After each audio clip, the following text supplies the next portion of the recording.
Also new at 4, a story that's getting a lot of national attention today. 1 year after bringing back the paddle at a Central Texas school, the Temple School District says it's working. Yeah, parents in Temple demanded it last year, and now the district says behavior at their schools have dramatically improved. You might think that paddling doesn't happen around here anymore, but guess what?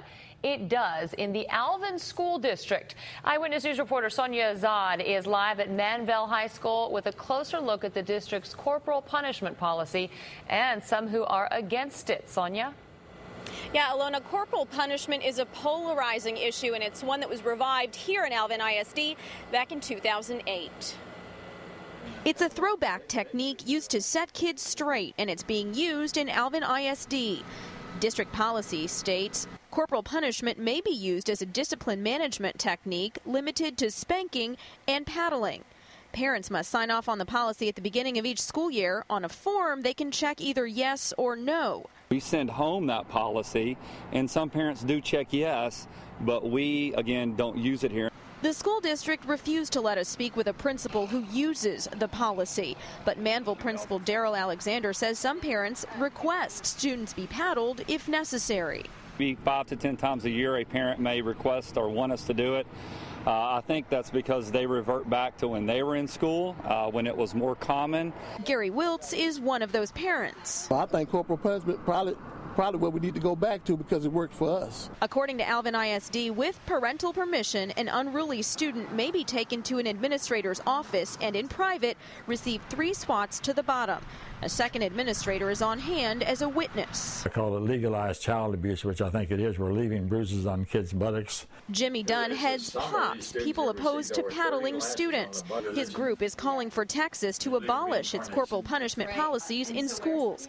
He equates paddling to abuse and blames lazy educators for defaulting to the paddle to discipline children.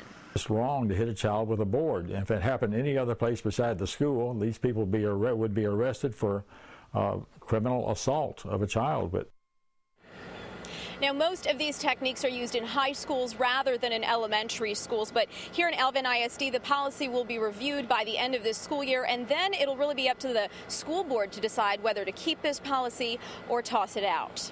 We're live in Manvel. Sonia Azad, 13 Eyewitness News. Now, most school districts banned paddling in schools a long time ago. We checked with several districts in our area. HISD, Fort Bend, and Cy-Fair do not paddle students. Now to your feedback. We asked on our Facebook page today, is bringing back paddling a good idea? Many of you like the idea, including Rosa, who said, yes, I know when I attended school, they had it, and it worked on me. Bring it back. Brandy wrote, way to go. Children need consequences that will get their attention and make them think twice about the decisions they make.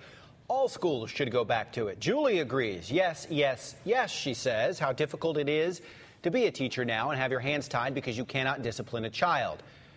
Pops on the behind are humiliating, and they also teach a lesson. But there are some who disagree as well. Bobby said, I do not want anyone but me and my child's guardian to touch my child. He is mine to punish and no one else's.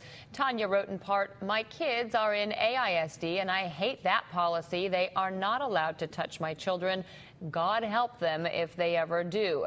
And from Deanna, I would allow only if they contacted me first and I was able to be there to make sure they were not being abused. We're always looking on Facebook and Twitter. We're always checking our emails as well to see which stories you're commenting on. Keep doing it, and we will keep sharing them.